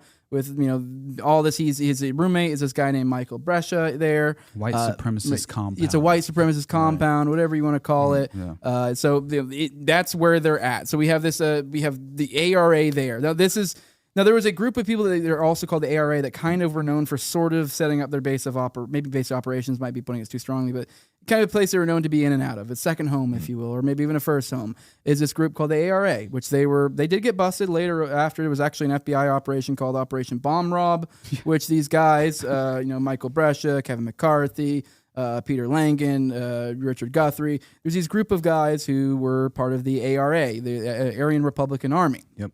Now, there's the heavily implications that McVeigh was likely tied in with these. For one, as I mentioned, we were talking about Strassmeyer earlier. Now, McVeigh has multiple connections with him. Now, there's only one meeting that Strassmeyer ever copped up to meeting with McVeigh. Now, what he said is that he met with him at a gun show. They traded a couple things. He got his ABUs from McVeigh, and literally in one of his interviews, you can actually see McVeigh's Desert Storm, not ABUs, BDUs, I forget which acronym it is, but his military uniform, his fatigues, were hanging up in his closet, right. like a trophy. But no, that's the one time he ever met him. Supposedly, he gave him a business card to contact him at Elohim City. McVeigh actually called him the day, or called Holloway actually, which is another person at that time, the day before, and actually he did try to get a hold of Strassmeyer Elohim as well. So I mean, he had to essentially, it seems like, come up with a cover story for why is McVeigh trying to contact you, not long before the bombing. It's like, oh, I don't know, I gave him his card once and we met once in a gun show. But there's multiple other people who claim they've seen him elsewhere, much like John Matthews, right. As I mentioned earlier, the FBI PACON operative. He claims he saw them together. He also, to bring it back to the ARA, that group of people. He, in an email with his PatCon handler, so, we have John Matthews, a former PatCon operative, and John, God, what did I say his name is? Don Jarrett. Yeah. Don Jarrett, the PatCon handler, talking. An actual confirmed actual PatCon handler. And there's literally an email that it's out there. You can probably find it at the Libertarian Institute archive. But in there, it's basically John Matthews saying to him essentially, "Hey, we're." You remember that group VMA, this other movement? He's like, I remember them being like a front group for us, right? Because that's what these guys were doing. They're infiltrating movements. Like, this is a front group for us. He's like, what about the ARA? You remember them? Were they? He says something along the lines like, I kind of recall that being good. And then Don Jarrett in that email exchange confirms, yes, they were. Now, I will say I've read a whole book on it. In Bad Company is a great book on specifically into the ARA and like how that may or may not connect. The theory of multiple John Doe 2s. But like I highly recommend that book. I totally. I know, dude. All I'm saying is that I had mentioned earlier, just as far as like defining what PatCon was, right, and mentioning Jesse Trinaduce just as a key, just as far as the key to Spotlight in terms of. Wait, which one was Jesse? He was the Utah attorney who was talking to whose brother was also actually murdered and a mistaken identity for. Which we probably need to John circle Doe back to 2. that at some point. That story's nuts. There's like 4 other deaths just in his death. It's so convoluted. So that's it's a very crazy. difficult thing. So he's the one that's getting all the information from McVeigh. McVeigh says basically FBI's in on it. It's Terry Nichols, Nichols. Terry Nichols, yeah. And it's crazy because, essentially when he exposed what PatCon really was, he was pursuing it for, well over like 16, 17 years at the time that he was like, essentially, he was called. It's fairly recently. Yeah. Not too long ago. Yeah, exactly. And he says he gets a call, right? And basically, he explains that this was obviously PatCon, an acronym for Patriot Conspiracy. But he says that the FBI began to distance itself from PatCon when he was probing it. And they said it was just a simple operation where they were going to infiltrate some militia folks in Alabama who had stolen some night vision goggles from a military base and were selling them. But it was clear to him that PatCon was bigger than Operation that. Punch Out is what That's that is. exactly what that is. So obviously, he believes that it was much bigger than this, and he says that PatCon operations were going on all over the country at the time. So this is, widespread domestic operations, being conducted by intelligence, infiltrating all these different organizations, 100%. which they're 100% doing today. But they don't. They don't do the same with Antifa and stuff. You guys know that. But all the right wing groups. I actually beg to disagree. There's a lot of stories out there. For example, in the Whitmer kidnapping, there was one of the characters named Red, who was like a bombing guy. Was he Antifa? Well, I think he was later in another Antifa bus or something. He was. It never seemed to like directly get them. I could be wrong, but it seems like they always really, really try to infiltrate all the right wing groups. Yeah, they're definitely. I think it's just undercover. I think honestly. But the government's trying to do more crimes with the right for some reason, it seems like. Yes, that's the angle, in my opinion, right now, for sure. Ideological subversion to, honestly, it's kind of reinforcing that two-party paradigm to such an because I'm not a two-party guy. That's why I don't understand why. But just looking out, it looks like, from perspective, I could be wrong, but it looks like they go after the right-wing groups, try to infiltrate those more. A good example, like, they didn't go after the Black Lives Matter riots, but they went. The biggest investigation of all time was the January 6th. Wasn't that bad. The other ones, how many 20, 30 people died in the BLM riots? Oh, man. You're 100% right, though. There's definitely, I would say, maybe there's a potential for more violence being, more militias on the right, maybe, or something. Yeah, and they don't really take I think they use like the Antifa kind of as their like, go and riot, like almost they use them as their useful idiots. The culture tool, maybe to some degree, to kind of like help continually. I think to some extent the right's like the sleeping giant too. That you're like, because there could be a real threat. I mean, as cliche as it might be, like they're the ones with jobs, like they're the ones with, they're the ones that are usually like, I don't know, more like blue collar type workers, guys that like, I don't know, don't take none type deal, but they actually have real lives. But once you upset that group, I think that's when really you might actually see some changes. Have principle and backbone and actually go and do something. Or actually enact some changes as opposed to just go ride in the streets. That's a great point, actually, because like what is it truly targeting? It's almost like in a certain way, it's undermining the core principles of an entire movement, right? Where it's like,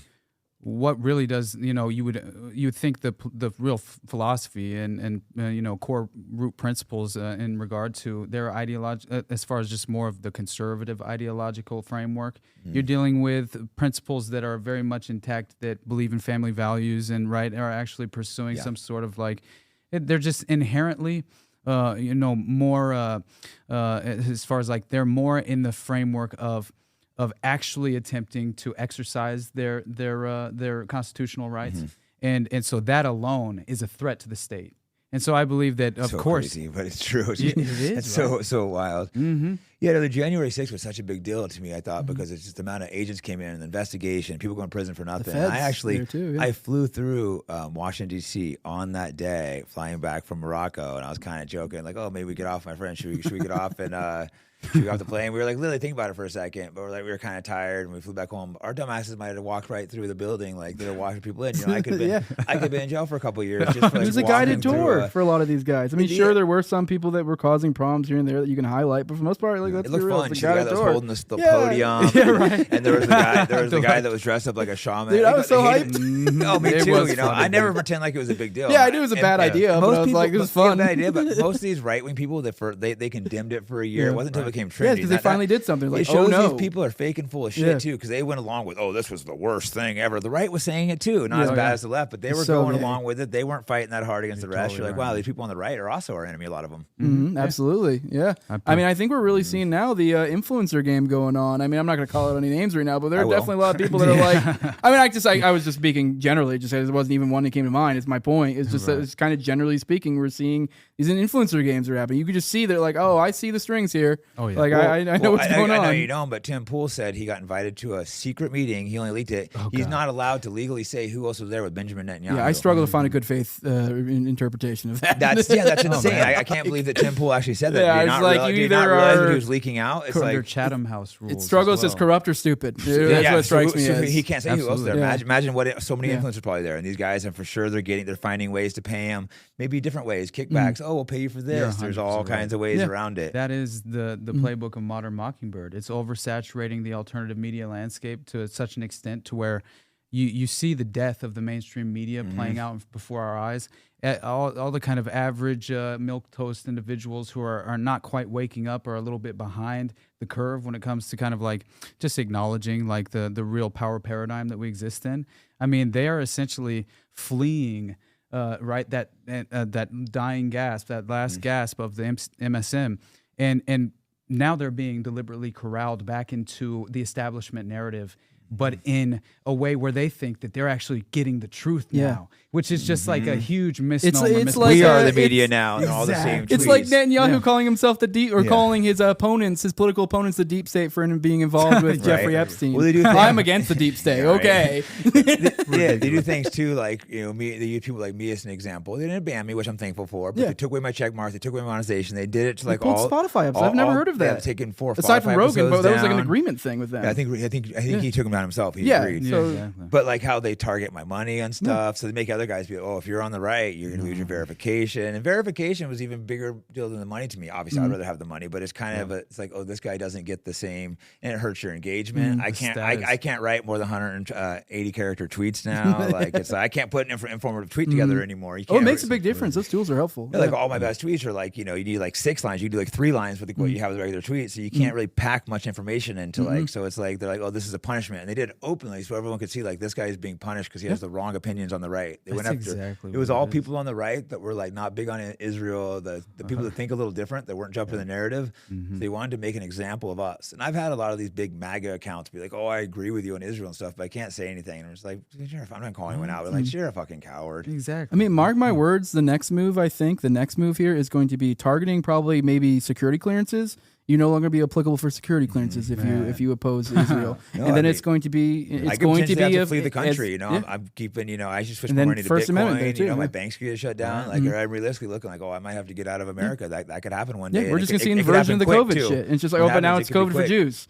yeah, exactly. What the hell is Anti-Semitism is this? the worst problem Yeah. America's facing, but Yeah. they never. I don't want any laws, but they never did It's a any silent special killer. laws. Well, 30 years they were bashing white people, which I'm okay with that. Yeah. But I don't Yeah, want any whatever. special laws. But they never had Yeah. those. That's most of the country. country, you know. No, and I'd it's like, say it was gay if you gave me special laws. Like I don't want Yeah, that. exactly, dude. Don't give me a white day. I don't like what. I don't care. like all groups should have the Yeah. exact same rules. That's why hate crimes and hate speech. It's all ridiculous. Who determines that? Yeah, I enjoy hate speech. It's fun. So Yeah. Oh, yeah. we all like to fuck around and joke. Like I know you guys do Top Lobster. He's a maniac. yeah, Top Lobster's Wow, a jam. great, I've been doing a regular comedy show with him since basically he started podcasting. Yeah, we he's do an so offensive funny. comedy show called Tower Gang every Wednesday. For those who are into that, so it's offensive. Let me emphasize that. But I think your crew is Oh, probably I okay think my with it. I think my audience would be okay with it. Yeah, no, Yeah, I've heard a couple times when at Tim Pool, it had some people that were coming into the comments like, "What in the hell is this?" Of course. We go hard, homeboy. yeah, no, he's funny. When's the Matt comes that comedy? When's he doing that comedy? Who's that? The guy he's having, is it Top Lobster doing the comedy thing? Oh, yes, we have Bohemian Grove. Bohemian Grove. Grove. Boom. Put it on the camera. Yeah, I might bro- go to that, especially if I can get Sam and Owen It's to in come Leesburg, on. Florida. At we got like essentially a whole like strip you're shut down with restaurants and stuff. There's a theater that we're overtaking. We have Sam Tripoli, Owen Benjamin coming. This is June 20th and June 21st. Owen isn't? No, huh? Yeah, no, they're both in. They're doing separate days. I don't know. But I'm not getting into that. I'm not doing the drama thing, but they're going separate I'm days. gonna they're gonna make him fight or be friends. You guys Yeah, gotta I fight mean, or you be should friends. come. You force him. I'm not gonna. Hey, that guy's a Nephilim. Oh, Owen, I ain't Yeah, touching right. him. I ain't putting hands on him. Oh yeah. He tried wrestling me up. Yeah, I think I could take Sam, but I ain't touching Owen. Me and Owen I wrestled. love him, but No, I was in Idaho wrestling with his kids, and Owen tried coming at me. And I'm like, "Oh, bro, you're gonna get fucked up." He was just like, "Shit, that didn't go as well as I thought." I threw him on the ground. That's hilarious. Yeah, I was teaching his kids how to choke him. Yeah. Oh, bro, I taught his like 9-year-old a nasty choke though. Owen's gonna get choked out one of these days. soon. I will He's say not from gonna be years paying of wrestling as attention. a kid, it was always fun when you get like a goofy large person that's uncoordinated. Yeah. Like if you do know what you're doing, it's always just fun to play with them. Yeah, exactly. No, but my I taught Owen's kid to choke, and then I wasn't paying attention. He almost choked me out a couple minutes later. I'm like, "Oh shit, this dude snuck it That's on so quick." Because hilarious. you know those kids got those bony arms. I'm like, Yeah. "Oh, dude, I'm sorry, Owen. You're gonna get passed out soon." It's just a matter of time at this point. But no, that might be fun. The Bohemian Grove. I'm Yeah. gonna come Yeah, to it'd that. be Yeah, awesome, June 20th and June 21st in Leesburg, Florida. How Show far out. from like Miami and stuff is that? 'Cause It's you go to like Miami pretty soon probably a anyways. few hours from Miami. It's like I think Few-hour drive, maybe or- like an hour out of Orlando or less. It's not far So out of probably Orlando. fly into Orlando. Yeah, Orlando Yeah. would be the move to go into there. It's Then not maybe- far. Leesburg. It's up near where Top Lobster and all them have their setup to be Top Lobster, Clint Russell, Raven, I the looked Nephilim my Death sketch Squad. on- Oh, Clint too. Yeah, Okay, I'm gonna try to Clint's come. too, That yeah. sounds fun. Yeah, no, it'll be a blasty blast. We're doing the first day is gonna be conspiracy. Second day is gonna be comedy. It's unofficially gonna be called Ripapalooza because the idea is future. We're gonna launch a comedy. It's gonna be in the future. We want to have Very a politically conspiracy comedy or conspiracy event every so And a often, rape and event. then a comedy event every so often. Oh come on, that's hilarious. Like let's be real. I think it's I funny. think it's I funny think to call it's it Rapapalooza, and then yeah. when everyone inevitably gets upset about it, then you get to have Free those press. fun like PR like apologizing and be like. Palooza was never meant to be this sort of environment. Like consent is very important to us. Like, What are you guys talking about? so we're gonna do we just that. think joking about rape's funny. Yeah, like we can literally play the leftist game and literally respond how they would, but just always like referencing Rape Palooza over and over again. I think I'm coming to Rapapalooza. Yeah, so we got Rape Palooza Day 2. That's comedy. You guys That's ever- gonna be Owen. You guys run ever it. came to Skankfest out here in Vegas? I Yeah, have that's a not blast. yet. man. I've heard I'd it's a love to. blasty blast. Like, let's be real. To some extent, like we are following in the footprints of giants here. So it is like, let's be real. I mean, I don't know the whole idea of podcasters and having like a festival that we're kind of building up. I mean, we obviously, I think in a lot of ways our stuff's a distinct thing, but it is like obviously we'd be lying if we didn't take inspiration from them. So like, you gotta give him credit. 'Cause yeah, obviously there's some absolutely. similarities. He's No, I 100% mean that's where credit, Tower but- Gang was born out of.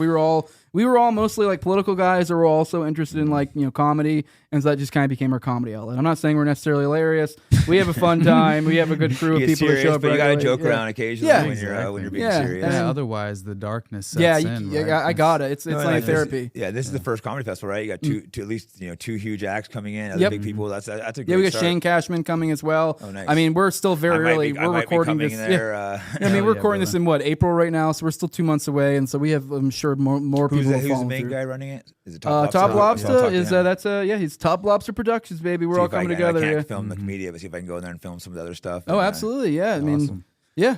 I mean, he'd be happy to have you. Get distracted. We better Yeah, circle no, back I mean, to, I mean, I'm glad we got a chance to promote it because I do think it's going to be a really fun event. I'm really looking forward. I didn't get to make it to the last one. Unfortunately, I have an epileptic wife, and she chose that time to twitch out. So that was Oh, man. it's like, come on, That's honey, fucked up. really, right now? kind of like a girl pregnant, decides to have a kid, like when you're out like drinking all night.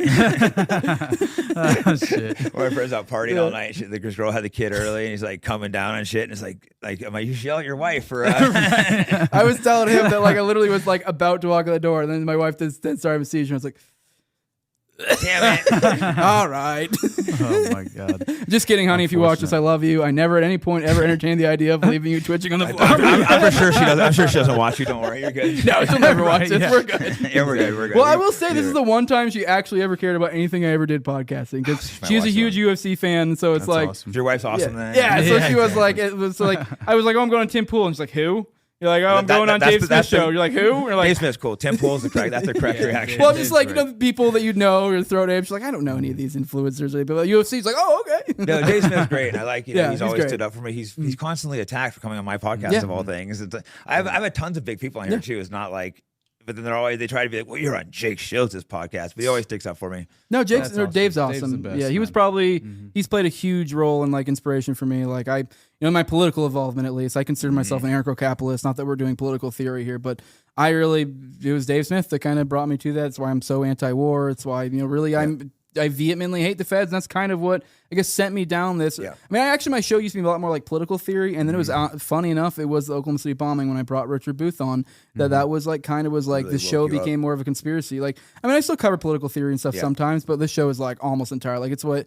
Like I guess once you get the theory down, it's like now I want to like actually study examples of the theory in action of like I know in theory this government is evil and corrupt in every way, and I don't think it should even exist. And I'm literally giving you examples one by one of why. This is what happens when you let power run corrupt. There's so many reasons. Yes. Yeah. For me, I've always been super anti-war. My dad was actually a Green Beret. He was super gung-ho, but then he served. He wasn't in Vietnam, but he was over doing shit in the Middle East at the time. I wish I'd have got more specifics. And he was always just never joined the army. Yeah. They're bad. I know he felt like he'd done some things that weren't good. I don't That's know what he specifics, told you? unfortunately. Yeah, he's That's just like, amazing. we weren't the good guys. I was out there Yeah. doing fucked up shit, He doing, became like, disenfranchised then. huh? disenfranchised. Yeah, I it don't It blame happens to him. a lot of It's just us. like it was yeah. so bad. I mean, I want to be very clear. I was never in combat for those. I was a aircraft mechanic, so I'm not at all trying to claim a similar experience. But yeah, a lot of us in the service get disillusioned. We start to see man. through it. Yeah, unfortunately, I don't know the specifics of what my dad did. Yeah. I'm sure if I Yeah. questioned him more, I would have. But I know he felt like he wasn't doing good things in the Middle East, like Iran, and like I think that's when the Shah was in. So Oh, he was doing stuff for Overthrow- him. They had him coup doing like. I mean, we had the Green Beret, Yemen he was doing stuff some going kind of on. special things. We had the Yemen stuff going on when I was in. That was what really did it for me. There was like a supercut that went around a while back with Dave man. Smith and Scott Horton that used to do the rounds all the time. Just like perfect little edit that tugs at your heartstrings. That's what really just was like, oh my god, I'm just like part of an evil apparatus here. Yeah, When you see Like- these kids getting murdered and stuff, I don't know how someone can. I see mean, this it's and like I think get okay. it. Like I fix planes, and those planes then went and refueled planes that then went and dropped bombs But on you were people. And you're still like, so part it's of it. like, I don't know. Yeah, the pay's good, but you're like, You're still part of the murder. Yeah, like- I have a friend that shot someone in Iraq, a guy. And he thinks about it all the time. He's like, Yeah. I don't know. Does this guy have kids? Did he have this? Because he don't really think he didn't think he shot him right. He's just like, I don't remember the exact situation. It was like in a car thing. He shot. He says it haunts him all the time. He'll hit him and just like, oh, this guy could have kids. Like I don't know. So tragic. Yeah, Could it's you messed imagine? up. Like that's so terrible. Yeah, I mean, No, I it's tragic I'm as like, hell. I'm not really too much of a softie, but man, kids, like, I mean, I have two brother. daughters, 15 and 12-year-old, and so like, man, kids, like, I don't know, that's the one thing that'll make me cry. So like, I mean, we're about to know here in the next episode soon. Yeah, that's we're gonna gonna get go really into that. dark. And it's like So, that is like a yeah. We better hit some. yeah, we should probably better throw circle some back to the jokes. important point. Let's circle back to the important points in Oklahoma Yeah. City bombing, and then we kind of do a recap, like for idiots, the important parts. Well, I'll Oh, take that- on. Let me take on Jesse Trendon, and then if you want to give a That's cool. breakdown of This the is Iki like, story, because yeah, okay, that, go totally. ahead. Yeah, I'm down for that. But I never actually you mentioned the Veterans Aryan movement, right? And I just think that like knowing what what Jesse truly believed PatCon was. I mean, and again, I had mentioned right what Ruby Ridge 92, 6 months later Waco.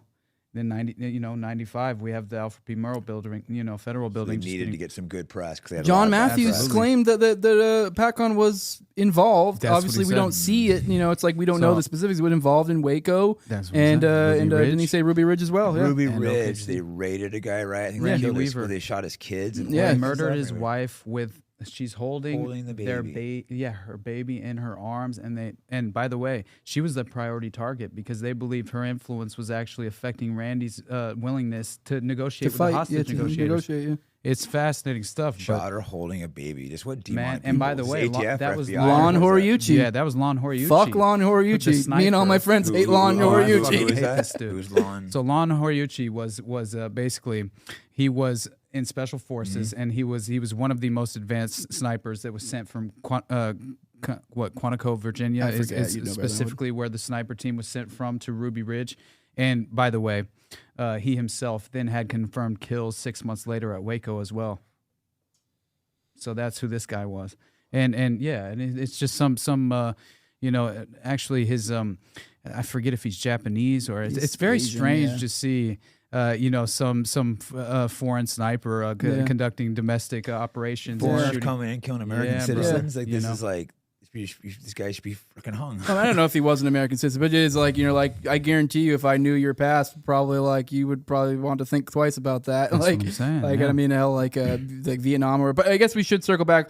I do want to, obviously we've mentioned Jesse trying to do like a ton today, so I feel like it would, how do we not, mention the people who have kind of died along the way. And kind of what brought him into this. Now, as we mentioned with John Doe 2 earlier, John Doe 2 was, you've mentioned multiple times, so J6 was one of the biggest FBI operations. Well, at that point in time, this was the biggest manhunt. It was John Doe 2. They were looking for the second guy. I mean, they found McVeigh within like a couple 90 days. minutes, I think it was. Well, they got him, but they didn't know it was him. It took like a day before because they put out the. They knew. Yeah, yeah, exactly. There's a lot of implications. Of like, I think they knew. But like, there is official story. It's like, hey, they put out the records. He started being recognized here and there. They put together the pieces, and ta-da! Now we already have him in jail. Yeah, what we a already have him in jail. coincidence. Yeah, here we go. Never find John Doe with too. his handbooks, with his racism. Yeah. But essentially, we have just one other point that kind of ties this. We have in John Doe 2. We have obviously the bombing happened April 19th, and then in May there's internal FBI memos saying to essentially all leads on John Doe 2 essentially just throw them out, put them into abeyance is what it's called, which is a fancy term for just we're not pursuing those leads anymore. So essentially behind closed doors, the FBI is no longer looking into. They're still publicly facing, oh yeah, we're looking into it, blah blah blah blah. And about a month later after that, June is when they go, oh, now we're not doing it. Well, roughly around that time is also when a certain person named Kenneth Trenadu died under extremely suspicious circumstances. Now, Kenneth Trenadu, he was a Vietnam vet. He left. He had a drug problem when he got out. He did actually rob some banks and do some things that he got in trouble for. Now he went to jail. He served his time. Got out. He was on parole. And he eventually essentially told one of the conditions of his parole is he couldn't drink. He essentially told his parole. He did try to fight it. He got his brother, Jesse, the lawyer, to try to help him. Just like, hey, if you could change the terms of it. Essentially, they wouldn't. And he's like, yeah, I want beer. I want to drink. And he goes, and they go, nope, we're not going to change the terms. And he goes like, okay, well, I'm just going to let you know, I'm done showing up. So like, you know where I am if you want to come get me. Like, I'm not coming back to parole meetings anymore. So. Okay, went a long ass time. Yeah. No one ever bugged him. One of these days, he's crossing over the Mexican border back into California, and that's when they stop him. This is when we have the John Doe 2 manhunt going on, and then for some reason they take him from over there in Cali, and they decide, well, you need to go over to Oklahoma. So we send you over to the Federal Transfer Center, Oklahoma. We're not entirely sure why. It doesn't really make sense. His parole officer was over in Cali. Like, everything was in Cali. It doesn't really make sense. So, I mean, whatever. They send him to the Federal Transfer Center, and it's at there that, he had I think, like, the day before he talked to his brother, and he was in good spirits. He had a new child, which is, like, this is another one that really, like, just, like, what the hell? Like, I mean, he's literally just was getting his life together. He was like, he had, he got married, he had a child, like he was on the back on the path, like working, like wasn't using drugs. So he was on an upward swing. Yeah, he was. Things were coming together. But we have this guy that matches in so many ways the description of John Doe 2.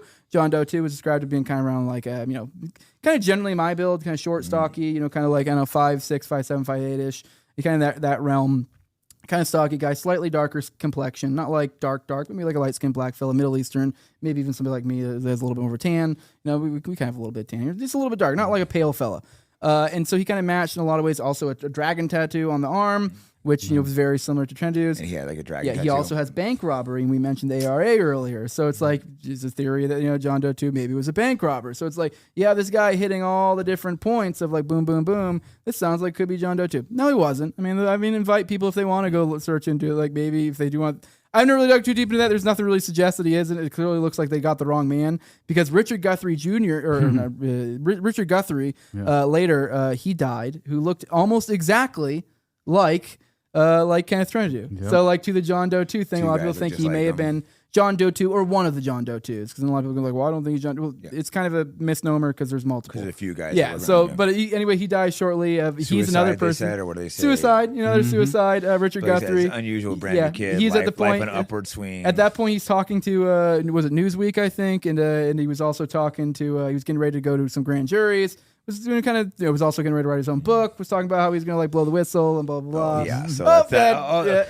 Yeah, right. I'm blowing the whistle. Oh, so I had to shoot myself instead. Yeah. I got all this information. Bam. Now Kenneth Trenadu. Back to his death. There were 2 inmates that overheard him, like overheard what sounded like sounds akin to torture. Now they were willing to testify. Both of them end up dead. Yeah. Wow. Yeah. No, they one from a drug overdose, one from suicide.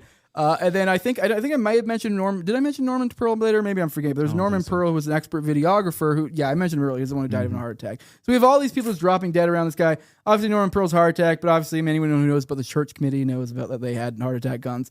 I'm not saying they used a heart attack gun. Maybe they did. Maybe they didn't. But it's like we have all these people dropping down around somebody who already dropped from something suspicious and bop, bop, bop, bop. I think I meant to get to earlier. There's another character named Dr. Fred Jordan, who, in how characters can change. When this first started, he was the medical examiner, and his story was that this was all botched because whenever he died, they initially were trying to cremate him. They were doing all sorts of weird stuff without the family's approval. They actually cleaned up the room immediately. The only way they were able to get evidence later, they came in with luminol because the place had been scrubbed down. Which luminol is the stuff you spray, you can see blood. Lights it up, so that was the only way they were able to do any sort of CSI anything because it had been scrubbed down, bleached, everything. Tried to cremate his body, right? Yeah, they tried to cremate his body. Yeah, man. Yeah.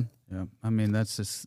Honestly, but Dr. Fred Jordan, I remember the point I was getting at. Yeah. Initially, he was the hero of the story because he was the medical examiner. But they tried to come to him and be like, because he was a medical examiner for the hospital, they tried to come to him and say, hey, we want your approval because you're a medical examiner and we can kind of do this with your approval to do that. And he goes, no, that's for the family to decide. We're not going to do that. Exactly. And he's been on record multiple times making statements about how this was all botched. This looks very, very fishy, heavily implicating, something else going on. And then at one point, he just flips. I mean, I forget exactly how Jesse characterized it. There's an interview where he talks about but he essentially says that he kind of in a paraphrase, essentially he got a call from Dr. Fred, Fred Jordan, kind of like, hey, I'm sorry, kind of essentially that was sorry. I mean, didn't really explicitly say it, was just kind of like.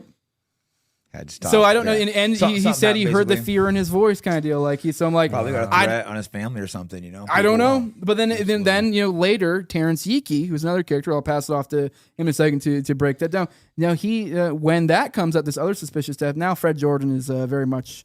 No, I've despite this being one of the fishiest suicides you'll have ever seen, I've seen some very crazy suicides out there in the world. Isn't that weird, huh? Yeah. Isn't it weird how tones seem to change when you get a little talking to? So then how, and I mentioned the William Mueller earlier, just how, if you look at how the game was played, the people dropping, how that can shape narratives. Yep. I mean, there's another character that we didn't really get into, but I feel like maybe people should dig into to look into the Roger Moore earlier. He's another character who was clearly an accomplice that got turned witness, turned prosecution. So it's like they play these games. Threats, threats well, he was death. he was CIA and an FBI informant. There's multiple things confirming that. So where they're going to get put in prison if they don't flip. That's something they use commonly. They get them testify. Otherwise they're going to go 10 years in jail. That's a common one they use. That's what Michael Conosciuto said in the Octopus, right? The Iran Contra. Just another overlapping thread that kind of ties in. If he's telling the truth, if he's being legitimately honest, he was claiming that he was basically set up after he was essentially a part of weapons testing and honestly what that really ties back to is the Promise Software scandal, but we won't get into it because it's just too much. But right, and we could have got multiple hours to see. We have another one coming up pretty soon. Right. Real quick, why don't you give just a quick 2 to 5 minute breakdown of the key points for Oklahoma City? And then we'll talk a little more. And then I said we'll send people to your longer one because there's clearly so much more. We kind of touch a lot of the broad things, but I would say at a basic, the thing to remember: surveillance tape, over 20 surveillance tapes. That's big. That there was actually what was her name? Pamela Match, I believe her name was. I have it written down. Pamela Matson, who was an actually an FBI agent who was charged by the court to review all her surveillance tapes and give her account of it. And she even said there was 2 that had evidentiary value, which what that means is that it showed the bombing, the vehicle and / the suspects. Now we never saw those, obviously. So I mean, just between that, the John Doe 2, there's so much to confirm it. I mean, literally within days, you have feds officially and unofficially corroborating the idea of they have surveillance tapes. In trial, you have them saying tapes in plural, saying this at least more than one. The tapes were never released. No, and their argument for why they couldn't produce them at one point because they would essentially interfere with the investigation. I think which is we're doing the trial for the investigation. Yeah, this is. I think the explosions 10 seconds apart is a pretty big deal too. That's they don't even deny there was 2 explosions. Their justification makes 0 sense. Yeah. No. Yeah, I mean, a lot of that we've mentioned multiple justifications throughout this, and you kind of probably the biggest, the ATF just not being at work that day. Yeah, That was who was being targeted allegedly. That's just insane. And who That paid is the price cool. instead? Innocent people. And these people do kill people. Look what they did at Waco. They went and killed, 80, 90 people, 25 kids. I don't know the exact number. They killed a lot of people. It shows these are like terrible. They went and sniped the guy's wife holding a baby. What kind of these are evil people we're dealing with. And they were playing around with the rules of engagement, right? For just the feds at the time, and it's a disgusting thing. Like what they were actually attempting to green light at that point, especially in Ruby Ridge and in Oklahoma City, or in Waco, I mean.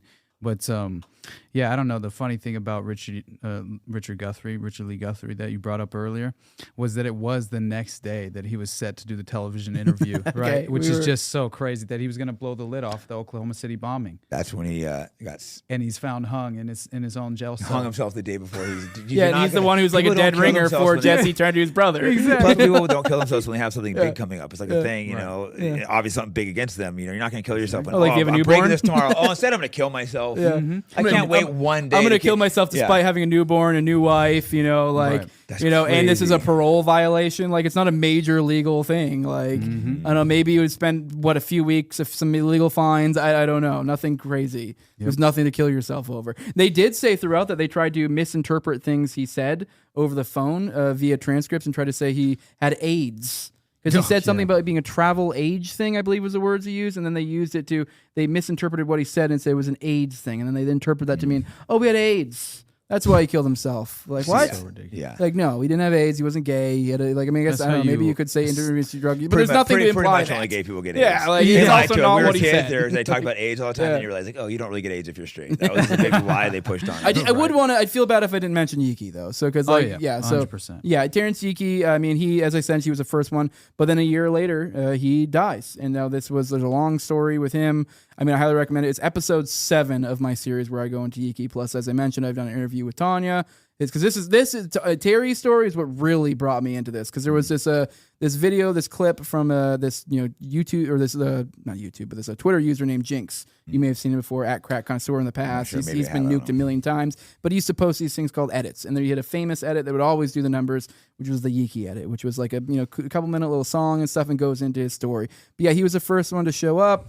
They found like there was a report that was multiple pages long. They said no, you can't do this. I mean, to kind of, as I mentioned with his wife, his ex-wife said that, like, hey, he came when he came to me, said they're lying. There's the letter with Ramona McDonald where he implies that, like, this was like Sting gone wrong, is heavily implying this. And then he dies, about a year and some change later. Yeah. Do you have something to say? Oh, just the fact that when he goes and he's like meeting with Tanya, right? And he's going to her house at all different hours of the night. Yeah, he tried to get her to sign life insurance papers. Trying to get her to sign life insurance policies because he couldn't live with himself, and trying to get her to remarry him. Yeah, also because he couldn't live with himself if something were to happen to them.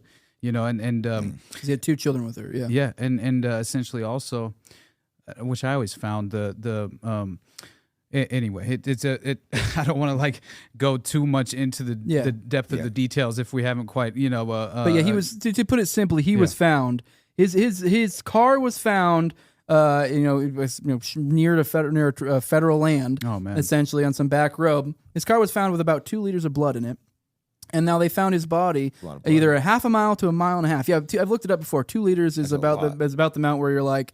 You're probably losing consciousness. You're walking. Now this is a guy with sickle cell anemia. This is a guy, a big boy with sickle cell anemia. And so the idea is, theoretically, what we're saying here is that he was found a half mile to a mile and a half through very rough terrain. Bleeding that much. Yeah, you're not. So like they found like a blade in there and stuff, but they found that much blood, all the damage, and then you find his body a half mile to a mile and a half. I tend to believe the mile and a half figure, but from there in a ditch with a downward trajectory of the bullets.